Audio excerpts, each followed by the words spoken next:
Well, shining brightly in downtown Glendale and showcasing some unique art. Tonight, our Desmond Shaw is taking a look at the Museum of Neon Art, or MONA.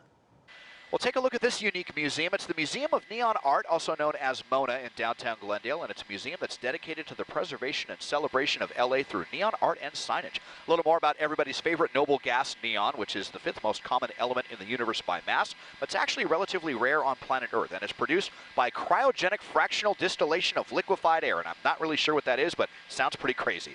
Neon, of course, most commonly used in conjunction with an electric current to create eye-catching signs. Did you know some of the very first to appear here in the U.S. were here in Los Angeles in 1923 at a Packard car dealership. Neon gas actually glows in a bright red orange, so when you see neon-style signs in other colors, what you actually see are different noble gases like argon or xenon. Now, onto this really cool museum, which was founded in 1981, first in downtown LA, by a pair of artists named Lily Lackich and Richard Jenkins. Jenkins was a student at Hollywood High School at the time, and both of them were alarmed at the rapid disappearance of neon from the city, with signs often just being sent to the scrap heap. According to MONA, a big reason neon was becoming endangered in the 1980s is that a lot of cities started to actually legislate against the use of neon signs because it was seen as an indicator of urban decline and immoral behavior.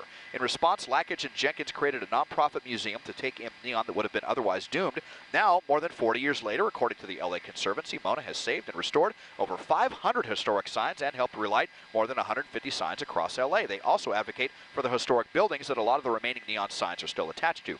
The museum has moved around several times over the decades, but in 2016, they found their permanent home here in downtown Glendale, right across from the Americana and Brand on Brand Boulevard. They also have a warehouse in Pomona, which is occasionally open to visitors, and when you come here, you can expect to find about 400 vibrantly colored signs. Some of the most notable highlights include the Grauman's Chinese Theater Dragon, a sign from the famed Brown Derby restaurant chain, and a sign rescued from Matsuno's Sushi, which is one of the first sushi restaurants in the country. They also offer neon bending classes where students can walk away with their own creation. That sounds really awesome. They're open Thursday through Sunday. An excellent addition to beautiful downtown Glendale. neonmona.org for more info. Thanks to Shirley Tuber for telling me to check out the Neon Museum. Taking a look at this from SkyCal, I'm Desmond Shaw. And if you'd like Desmond to take a look at something interesting in your neighborhood, just write us at lookatthis@cbs.com.